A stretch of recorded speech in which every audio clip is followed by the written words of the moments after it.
নমস্কার দর্শক বন্ধুরা, এই মুহূর্তে 5টি গুরুত্বপূর্ণ খবর সামনে আসছে। কি চলুন এক নজরে দেখে নেওয়া যাক।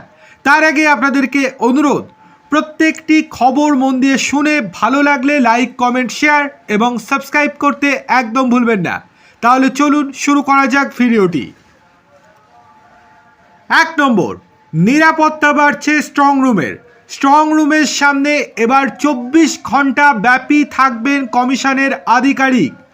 নজরদারিতে থাকবে রিটার্নিং অফিসার বা অ্যাসিস্ট্যান্ট রিটার্নিং অফিসার মনোনীত একজন আধিকারিক। 24 ঘন্টা ব্যাপী স্ট্রং রুমের সামনেই থাকবেন তিনি। এতদিন এখানে থাকতেন পুলিশ বা পুলিশের দায়িত্বপ্রাপ্ত আধিকারিকেরা। স্ট্রং রুমে যে ঢুকবেন তাকে সংশ্লিষ্ট ব্যক্তির অনুমতি নিয়েই ঢুকতে হবে, না হলে ঢুকতে পারবেন না কেউই। স্ট্রং রুমে ত্রিস্তরীয় নিরাপত্তায় কেন্দ্রীয় বাহিনীর যে ঘেরাটপ রয়েছে সেখানে আরও বাড়ানো হলো কেন্দ্রীয় বাহিনীর সংখ্যা। পাশাপাশি স্ট্রং রুমে ভারতীয় ন্যায় সংহিতা আইনের 163 ধারা জারি করা হয়েছে কমিশনের তরফ থেকে। এটা একটা বড় সড়ো পদক্ষেপ কমিশনের। স্ট্রং রুমের নিরাপত্তার জন্য এই 3 পদক্ষেপ করা হয়েছে, নির্দেশিকাও দেওয়া হয়েছে, জানালেন রাজ্যের মুখ্য নির্বাচনী আধিকারিক মনোজ কুমার আগরওয়াল। ভোট পর্ব মেটার পরে এবার স্ট্রং রুম নিয়েও বিতর্ক। একাধিক অভিযোগ আনতে শুরু করে দিয়েছে তৃণমূল কংগ্রেস। বিজেপি বলছে হেরে যাওয়ার জন্য নাটক শুরু ইতিমধ্যেই করে দিয়েছে তৃণমূল, আর তো কোনো রাস্তা নেই, তাই এটাই করতে হচ্ছে। যাই হোক, চলে আসি দ্বিতীয় গুরুত্বপূর্ণ খবরে। অভিষেকের মুখোশ টেনে খুলে দিল নির্বাচন কমিশন।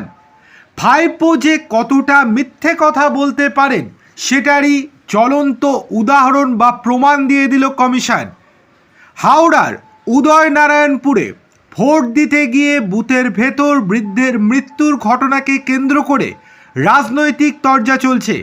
তারই মধ্যে ঘটনার মুহূর্তের ভিডিও প্রকাশ করে দিয়েছে নির্বাচন কমিশন। এই ঘটনার পর তৃণমূলের সর্বভারতীয় সাধারণ সম্পাদক অভিষেক বন্দ্যোপাধ্যায় সমাজ মাধ্যমে যে পোস্ট করেছিলেন তাকে ভুল বলে পাল্টা দাবিও করেছে কমিশন। বলা হয়েছে হাওড়ার ওই বুথে কেন্দ্রীয় বাহিনীর জওয়ানরা কারোর সঙ্গে দুর্ব্যবহার করেননি, কাউকে ধাক্কাও দেওয়া হয়নি। বৃদ্ধ ভোটার শারীরিক অসুস্থতার কারণে মারা গিয়েছেন। এর আগেও কমিশন একই কথা বলেছিল, কিন্তু এবার সিসিটিভি ক্যামেরার ফুটেজ প্রকাশ করে গোটা বাংলার মানুষের কাছে রেখেছে নির্বাচন কমিশন। আর তারপরেই দুধ কা দুধ পানি কা পানি হয়ে গিয়েছে। কমিশনের প্রকাশ করা ভিডিওটি বুথের ভেতর থাকা সিসিটিভি ক্যামেরার ফুটেজ। সেখানে দেখা গিয়েছে পুত্রের সঙ্গে ভোট দিতে ঢুকছেন বৃদ্ধ। হাতে কালি লাগানোর পর লাঠিতে ভর দিয়ে ইভিএমের দিকে একাই এগিয়ে যান তিনি। কিছুক্ষণ দাঁড়িয়ে থাকার পর কোনো সমস্যা হচ্ছে আন্দাজ করে পুত্রও সেখানে যান। কিভাবে বোতাম টিপে ভোট দিতে হবে পুত্র তাকে দেখিয়ে দেন এবং ফের দূরে সরে আসেন। আর কিছুক্ষণের মধ্যেই ইভিএমের কাছে পড়ে যান বৃদ্ধ। তার পুত্র এবং উপস্থিত ভোটকর্মীরা ধরাধরি করে তাকে বার করে নিয়ে যান। উদয় নারায়ণপুরের ঘটনা নিয়ে কমিশন একটি লিখিত বিবৃতি দিয়েছে। অভিষেকের পোস্টের স্ক্রিনশট তুলে ধরে মিস ইনফরমেশন বা ভুল তথ্য বলে সম্পূর্ণ দাগিয়ে দেওয়া হয়েছে। চলে আসছি তৃতীয় গুরুত্বপূর্ণ খবরে। ভোট পরবর্তী সন্ত্রাস শুরু হয়ে গিয়েছে মুর্শিদাবাদের ইসলামপুর থানার লোচনপুরে। গতকাল রাতে 40 নম্বর বুথের সিপিআইএম এজেন্ট রুহুল আমিনকে তৃণমূল অঞ্চল সভাপতির নেতৃত্বে একদল তৃণমূল নেতা প্রকাশ্যে চায়ের দোকানে মারধর করে, হুমকি দেয়, প্রাণে মেরে ফেলার হুমকি দেয়। রাতে রুহুলের পরিবার কোনো ক্রমে খবর পেয়ে রুহুলকে উদ্ধার করে। পুলিশে অভিযোগ জানানোর পরে প্রাথমিকভাবে কোনো ব্যবস্থা গ্রহণ করেনি পুলিশ। উল্টে আবার পুলিশের পক্ষ থেকে বলা হয়েছে কিছুই হয়নি। পরে রানীনগর বিধানসভার সিপিআইএম প্রার্থী জেলা পুলিশ সুপারের কাছে লিখিত অভিযোগ করার পর পুলিশ ঘটনাস্থলে যায়। অভিযোগ, ওই চায়ের দোকানের সিসিটিভি ফুটেজ একাংশ ডিলিট করে দিয়েছে তৃণমূল। বৃহস্পতিবার বিকেলে বিজেপির মণ্ডল সভাপতির ওপরে হামলা চালানোর অভিযোগ উঠল তৃণমূল দুষ্কৃতীদের বিরুদ্ধে। অভিযোগ, বিজেপির মণ্ডল সভাপতি মহানন্দ মণ্ডলের রাস্তা আটকে ইট দিয়ে মারধর করে তৃণমূল দুষ্কৃতীরা। ঘটনাটি ঘটেছে মালদায়ের রতুয়ার মহানন্দ টোলার উত্তর বালুপুরে। আক্রান্ত মণ্ডল সভাপতি মহানন্দকে ভর্তি করা হয় মালদহ মেডিকেল কলেজে। এখনও ভোটের রেজাল্ট বেরোয়নি। তৃণমূল হয়তো ক্ষমতাতেও ফিরবে না, কিন্তু তারপরেও ভোট পরবর্তী হিংসা কিন্তু অব্যাহত রয়েছে।